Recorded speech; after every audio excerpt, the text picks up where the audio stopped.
다니엘 1장 1절에서 7절입니다.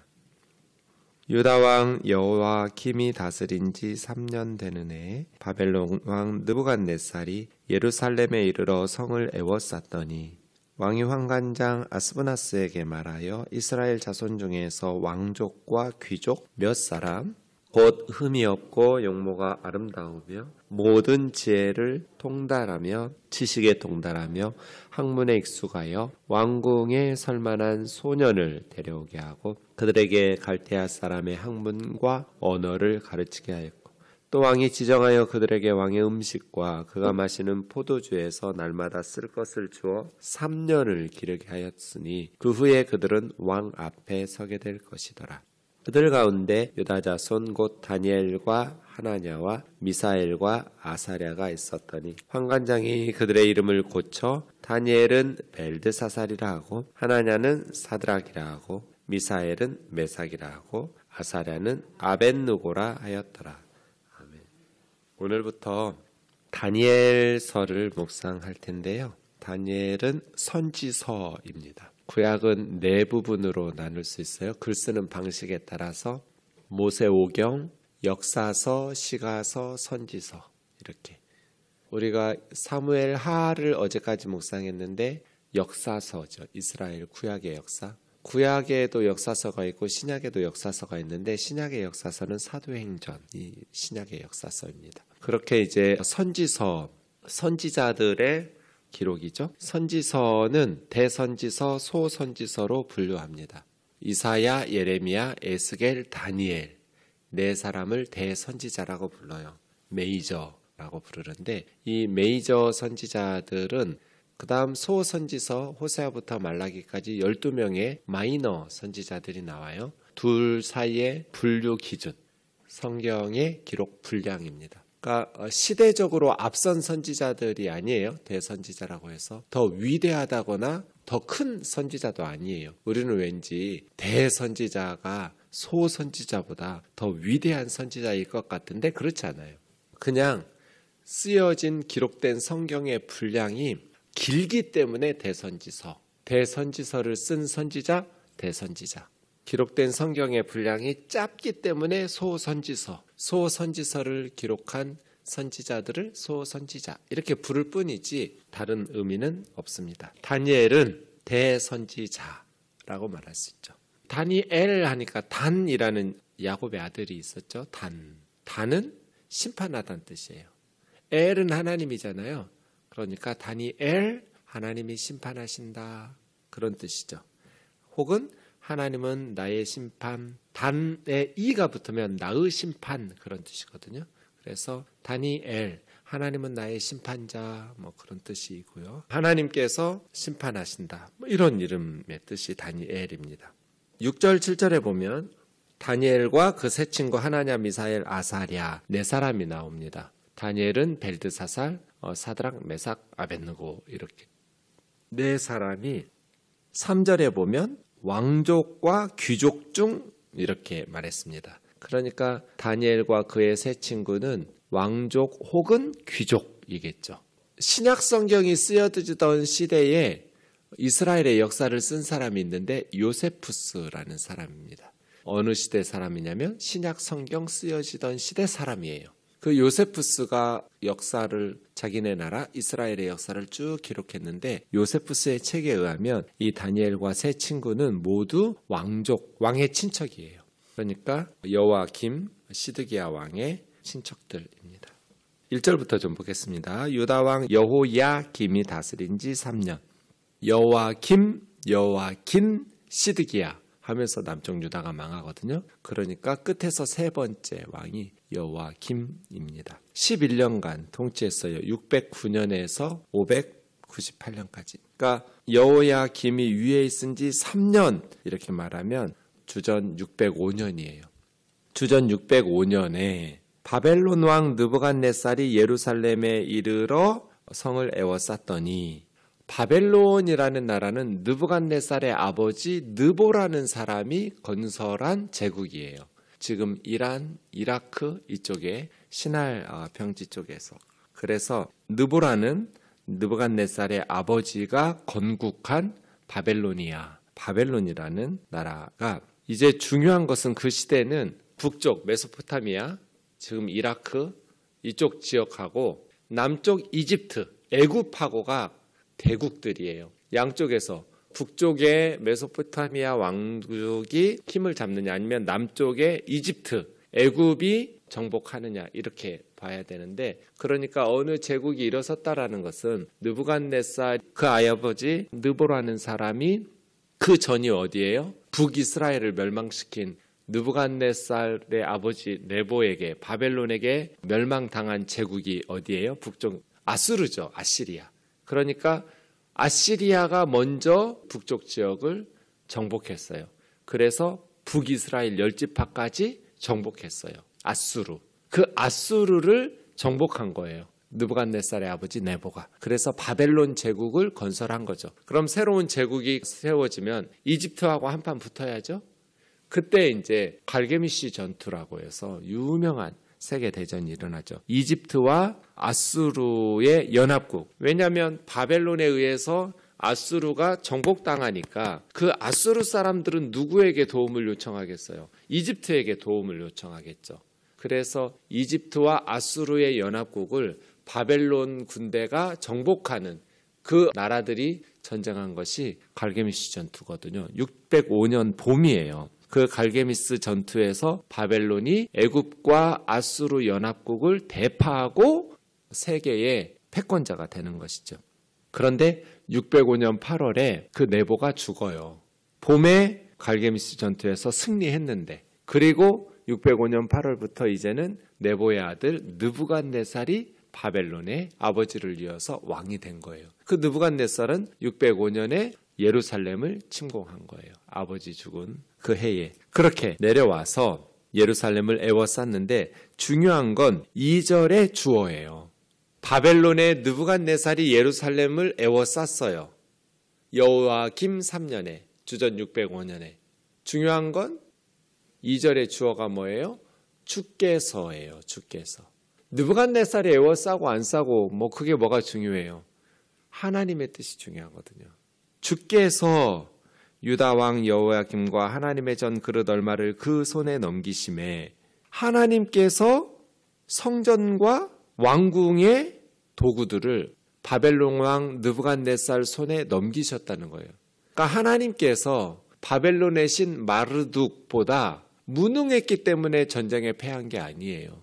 이스라엘의 하나님 여호와께서, 주께서가 주어예요. 하나님께서 힘이 약해서 바벨론 신보다 더 무능해서 이스라엘이 바벨론 군대에게 패한 것이 아니라, 이미 하나님은 이사야 선지자를 통해서 100년 전에 다 예언했어요. 니네 망한다고. 선지자들을 보내셔서 예레미야를 통해서 계속해서 니네 그렇게 살면 망한다. 그렇게 경고하시고 지금 이거는 완전히 망하기 전이잖아요.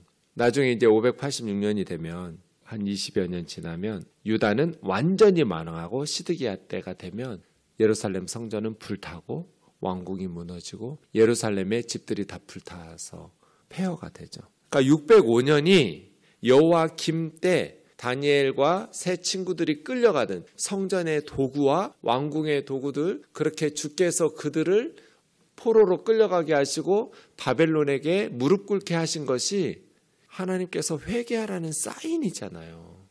그런데 유다 백성들이 선지자들을 통해서 주시는 하나님의 말씀을 듣지를 않았어요.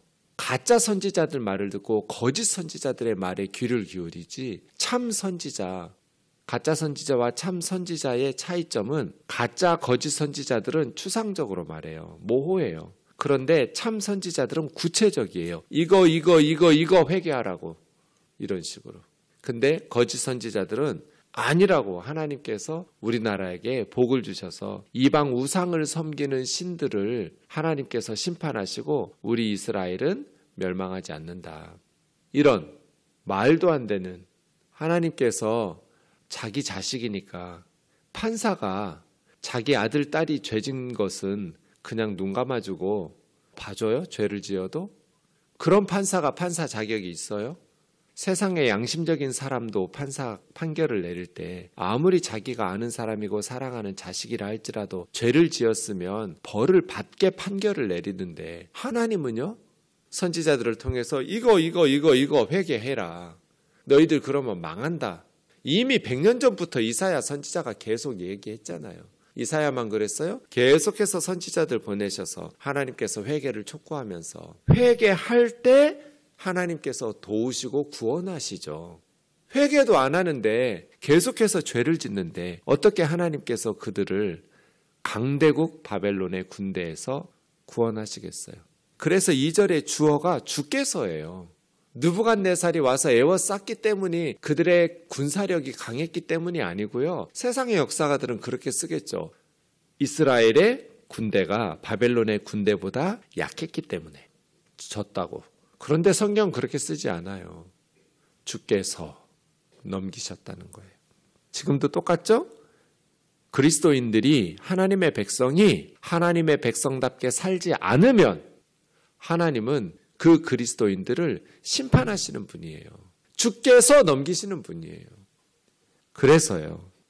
하나님은 자기 백성들을 아끼고 사랑하시지만 자기 백성들이 죄를 지을 때는 못 본 척 외면하시고 죄를 져도 모른 척 하시는 그런 부도덕한 심판자가 아니라는 것을 기억해야 돼요. 이것을 정신 바짝 차리고 그리스도인들이 무겁게 받아들여야 되는데 예나 지금이나 거짓 선지자들, 축복을 외치는 목회자들에게 사람들은 몰려요. 주께서 여호와김 하나님의 성전의 그릇 얼마를 그 손에 넘기심에 그것을 가지고 신할 땅 하면 바벨탑 쌓은 곳이죠. 바벨 성을 쌓았던. 근데 이름도 바벨론이에요. 바벨, 혼잡하다. 언어가 그때부터 바벨탑 쌓다가 언어가 혼잡해져서 멈추게 되잖아요. 의사소통이 안 되니까. 바벨탑 안 쌓았으면 우리가 힘들게 외국어 공부를 안 해도 됐을 텐데. 그런 노아의 후손들이 바벨탑 쌓은 곳이 신할 땅이에요. 신들의 신전에다가 예루살렘 성전의 도구들을 갖다 두었어요. 그건 뭐예요? 네, 자기 신에게 바치는 거죠. 그건 마르뚝, 바벨론의 신이 여호와, 이스라엘의 신보다 더 위대하다 그런 뜻이죠. 나중에 이제 한 70년쯤 지난 후에 벨사살이라는 왕이 이 하나님의 성전의 도구, 예루살렘 성전에 있던 걸 바벨론 신할 땅의 신전에 두었던 그 성구를 꺼내다가 술 마셔요. 하나님의 성구를 갖다가 술 마신 벨사살 왕은 어떻게 되겠어요? 메네메네 되게 루바르신 하면서 죽게 돼요. 그날. 그러니까 하나님이 무능해서 신할 땅에 끌려가 바벨론의 신전에 그렇게 도구들을 빼앗긴 게 아니에요. 하나님은 하나님의 백성들이 죄를 지을 때 벌써 정신 차리라고, 그러니까 자기 자신의 체면을 구겨가시면서 하나님은 하나님의 백성들의 죄를 책망하시는 분이에요. 자기 자신이 무능한 신인 것처럼 그런 모욕과 수치를 감수하시면서 하나님은 하나님의 성구가 마르둑 신전에 그렇게 빼앗겨서 수십 년간 방치되도록, 그걸 보면서도 가슴 아파하지 않고 회개하지 않는다면 목사라는 사람들이 하나님 까불면 죽는다는 소리나 하고 그렇게 함부로 말을, 하나님에 대한 경외심이 없이, 하나님에 대한 두려움이 없이, 마치 자기가 하나님의 신인 것처럼 그렇게 교만하게 하나님을 두려워하지 않고 하나님을 경외하지 않고 함부로 말하고 함부로 행동할 때 하나님은 하나님의 백성들을 근실하게 징계하세요. 그래서 나라 망해요. 그 중에 이제 왕족과 귀족 중 몇 사람, 몇 가지이죠. 우선 출신 배경이 왕족이나 귀족이어야 돼요. 두 번째는 흠이 없어야 돼요. 4절에 흠이 없다라는 것은 용모가 아름답고 흠이 없다라는 것은 육체적 결함이 없어야 돼요. 제사장 될 때처럼. 육체적인 결함이 없이, 장애가 없이 용모가 아름답고 잘생기고, 그 다음 모든 지혜를 통찰하며 지혜로워야 돼요. 그리고 지식을 구비하며 통달하며 학문에 익숙해야 돼요. 그리고 왕궁에 설 만한 소년, 그런 기품도 있어야 돼요. 그러니 여러 나라에서 끌고 왔던 소년들 중에 출신 성분이 왕족이나 귀족, 그리고 외모가 흠이 없이 아름다워야 되고 지혜와 지식이 또 모든 학문을 익숙할 수 있는 실력이 있어야 되고 왕궁에 서서 왜냐하면 바벨론이라는 나라는 갑자기 정복하면서 커졌잖아요. 그럼 뭐가 필요해요? 인재들이 필요하거든요. 인재 중에는 그 피정복 국가들을 잘 알 수 있는 인재들도 필요하거든요. 그래서 끌려왔던 포로민들 중에서 3년을 교육시키는 거예요. 바벨론식 교육과 언어를 가르쳐서 학문과 언어를 가르치게 했고 기록들에 보면 농업, 건축업, 또 천문학, 법학, 수학, 언어는 아카드어겠죠. 그런 바벨론어 이런 것들을 다방면의 학문과 언어를 가르쳐서 3년 동안 훈련시키는 거예요. 이건 엄청난 특혜죠. 그죠? 새로운 기회잖아요. 바벨론 장학생으로 선발돼서 왕의 음식을 먹어가면서 공부 가르쳐주고 거기서 실력을 기르면 바벨론 왕의 신하가 되어서 고위직에 오를 수 있는 여러 가지 기준을 만족시키는 그러한 가능성 있는 총명한 인재들을 교육하기 시작하는 거예요. 사실은 나라는 이렇게 해야 돼요. 어려서부터 실력을 기르는 인재들을 그렇게 준비시켜야 되죠. 그렇게 가르쳐서 왕의 진미와 포도주를 마시게 하면서 3년을 교육하게 한 후에 왕 앞에 모셔서도록 왕 앞에 서게 될 것. 6절입니다. 그 가운데 유다 자손 다니엘, 하나냐, 미사엘, 아사랴. 이스라엘 이름이죠. 다니엘 말씀드린 것처럼 하나님은 나의 심판자. 하나냐 여호와께서 자비를 베푸신다. 미사엘 누가 하나님과 같은가. 아사랴 여호와는 나의 도움. 다 하나님의 이름이 들어가면서 너무나 좋은 이름들이에요. 그런데 이제는 새로운 이름을 주었어요. 벨드사살 신이 그 생명을 보호한다. 사드락 다벨론의 신이에요. 달의 신. 그 다음 메삭 누가 아쿠와 같은가. 아쿠가 이제 바벨론의 월신 달신이거든요. 그 아쿠와 같은 자가 누구인가. 아벳느고 나부의 종. 나부라는 것도 말뚝신 다음으로 높으지. 그 바벨론은 많은 신들이 있는데 신들이 다 계급이 있어요. 다 평등하지 않아요? 이스라엘에는 하나님 한 분뿐이지만 다른 나라들은 신들이 되게 많고 그 신들 간에는 다 계급적 질서가 있어요. 말뚝신이 가장 높은 신이고 말뚝신 다음에 서열 2위의 신이 나부인데 아벳느고는 느고의 종, 나부의 종 그런 뜻입니다. 타국 땅에 끌려와서 타국의 이름을 받고 타국의 언어와 교육을 받고 있어요.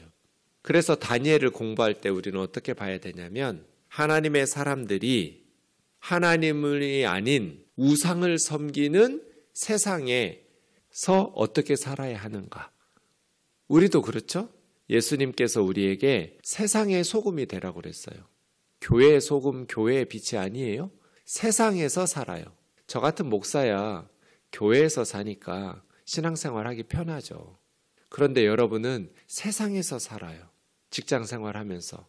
그 세상에서 어떻게 그리스도인답게 하나님의 백성답게 살아낼 수 있을까? 이게 이제 다니엘서가 우리에게 주는 통찰력이에요.